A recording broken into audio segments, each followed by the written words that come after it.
இவங்கெல்லாம் இப்படி ஒரு பக்கம் பேசிட்டு இருக்க, நம்ம முதலமைச்சர் நாடும் நாட்டு மக்களும் நல்லா இருக்கிறப்ப எனக்கு என்னங்க குறை அப்படின்னு கேட்டிருக்காரு. எனக்கு உடல் நலம் இல்லை, உற்சாகமாக இல்லைன்னு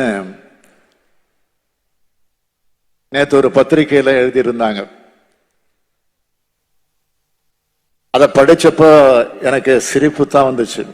எனக்கு என்ன குறை?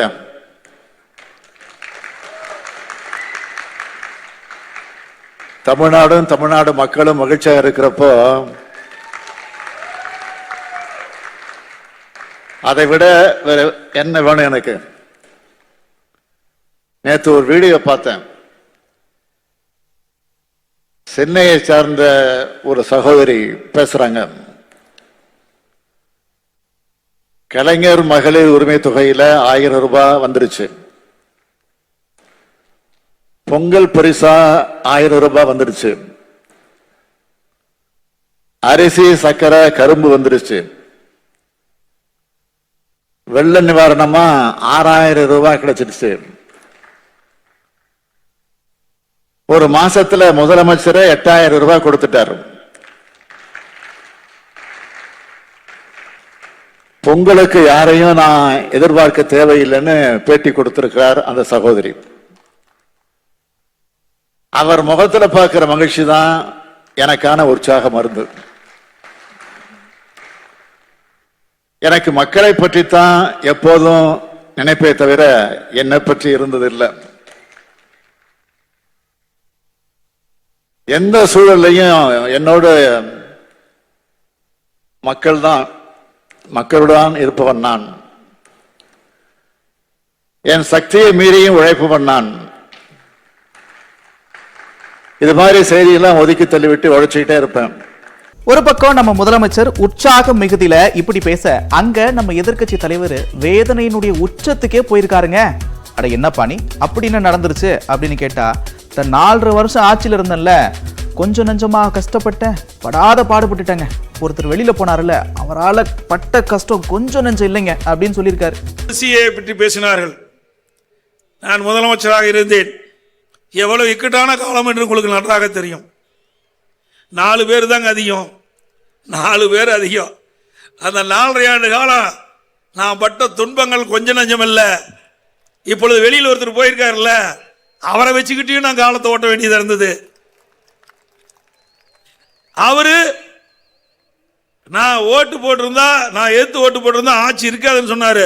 அவர் எதிர்த்து ஓட்டு போட்ட பிறகு ஆட்சி இருந்தது அதிமுக ஆட்சி. அது மறந்துக்கிட்டு பேசுறாரு. யார் என்று உங்களுக்கு தெரியும். அப்படிப்பட்டவர்களெல்லாம் வைத்துக் கொண்டுதான் 4.5 ஆண்டு காலம் ஆட்சி செய்தேன். அனைத்து இந்திய அண்ணா திராவிட முன்னேற்ற கழகம் நாட்டு மக்களுக்கு நன்மை செய்ய வேண்டும் என்பதற்காக தேர்ந்தெடுக்கப்பட்ட கட்சி. அட பாவண்ண, அவரு இவ்வளோ வேதனையா பேசுறாரு. ஒரு மனுஷனை இப்படியான பேச வைப்பீங்க அப்படின்னு இந்த அண்ணங்கிட்ட போய் கேட்க, அட தம்பி இதைத்தான்ப்பா நான் ஆரம்பத்திலேயே சொன்னேன், பிரச்சனை வரும், ஒரு பேப்பர்ல எப்படிப்பா 2 கையெழுத்துலாம் கேட்டேன்ப்பா, அவர் ஏத்துக்கல அப்படின்ட்டாரு. உயிரை பெற்று தந்த அந்த ஆட்சியை இன்னைக்கு என்ன நிலைமை? அந்த ஆட்சியை இப்ப இன்னைக்கு இழந்திருக்கிறோம். எப்படி இழந்த? பழனிசாமி அவரை முடிசூட்டி கொண்டார். பொதுச் செயலாளர் என்ற பட்டத்தையும் பெற்று, போலியான பட்டத்தையும் அவர் வாங்கிட்டு, அவர் பொதுச் செயலாளராக பொறுப்பேற்று தமிழகத்தில் நடந்த 8 முதலமைச்சராக இருக்கிறார். 8 தேர்தலில் தோல்வி. ஊரக உள்ளாட்சி தேர்தல் சொல்லி, நகர்ப்புற உள்ளாட்சி தேர்தல், பேரூராட்சி கழக தேர்தல், மாநகராட்சி தேர்தல், இப்படி அத்தனை தேர்தல் தோல்வி. சரி, சட்டமன்ற தேர்தல், பொது தேர்தல் வந்தது. சட்டமன்ற பொது தேர்தலிலும்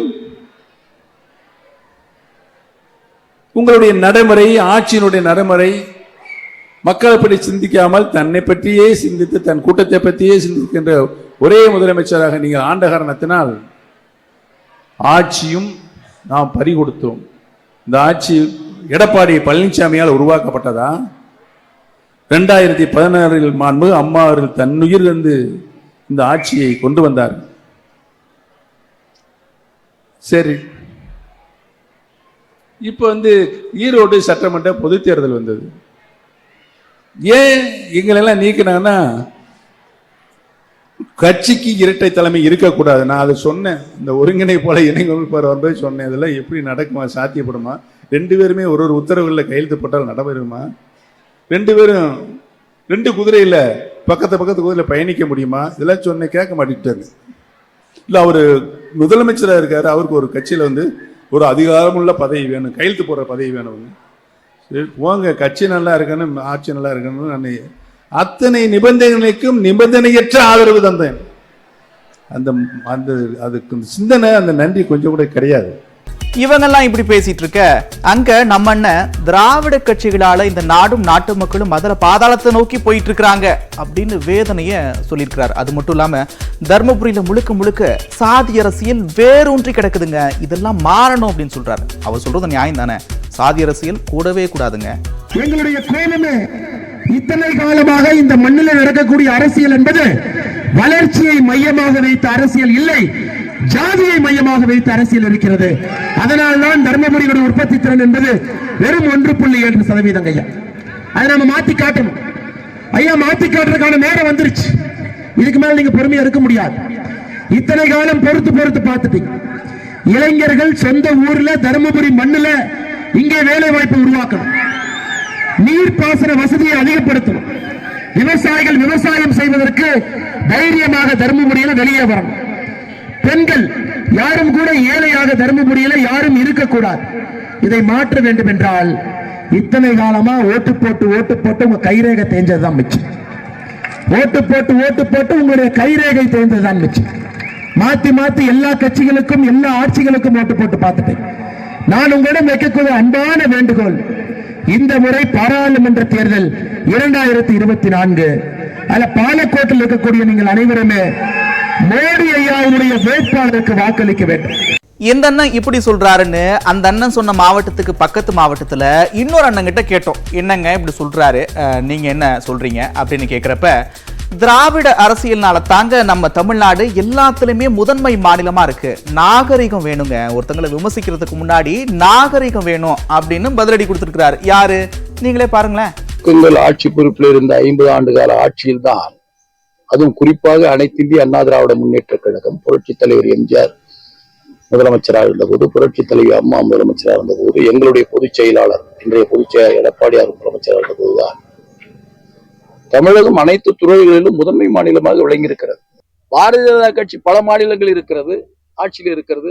அந்த மாநிலங்களுக்கெல்லாம் கொடுக்காமல் தமிழகத்திற்கு கொடுக்கிறது என்று சொன்னால், திராவிட கட்சிகள் ஆட்சி இருக்கின்ற இந்த தமிழகம் தான் முதன்மை மாநிலமாக இருக்கிறது என்று இந்த நாட்டினுடைய பிரதமராக இருக்கின்ற அந்த அமைச்சரவை ஏற்றுக்கொண்டு எங்களுக்கு வெகுமதி கொடுத்துக் கொண்டிருக்கிறது.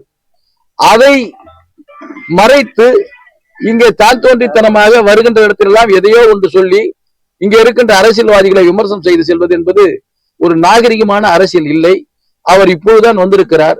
ஏனென்றால் காவல்துறையில் இருந்தவர், எப்பொழுதுமே அவர் காவல் போலீஸாக இருக்கின்றவர்கள் அவருடைய சிந்தனைகள் முழுதுமே அக்கிஷுகளை பத்தி தான் நினைச்சிட்டு இருப்பாங்க. அது மாதிரி ஆள் அவரு, நாம என்ன பண்ண முடியும்?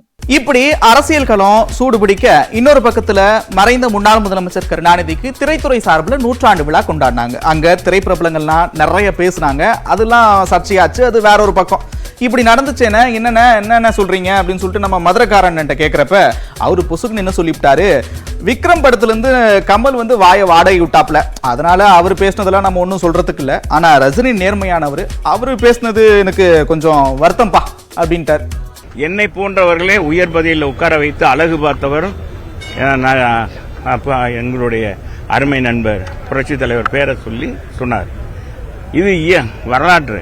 இதை போய் வாடகைக்கு விட்டுருக்க கமலஹாசனும் மறைச்சிட்டு இப்போ இன்னைக்கு இப்போ சூப்பர் ஸ்டார் அவர்களும் ஏதோ டாக்டர் கலைஞர் அவர்களே 100ஆண்டு விழாவில் புகழன்றதுக்காக அதை தவறான அந்த வரலாற்றை மறைத்து பேசியிருப்பது உண்மையிலே வருத்தம்.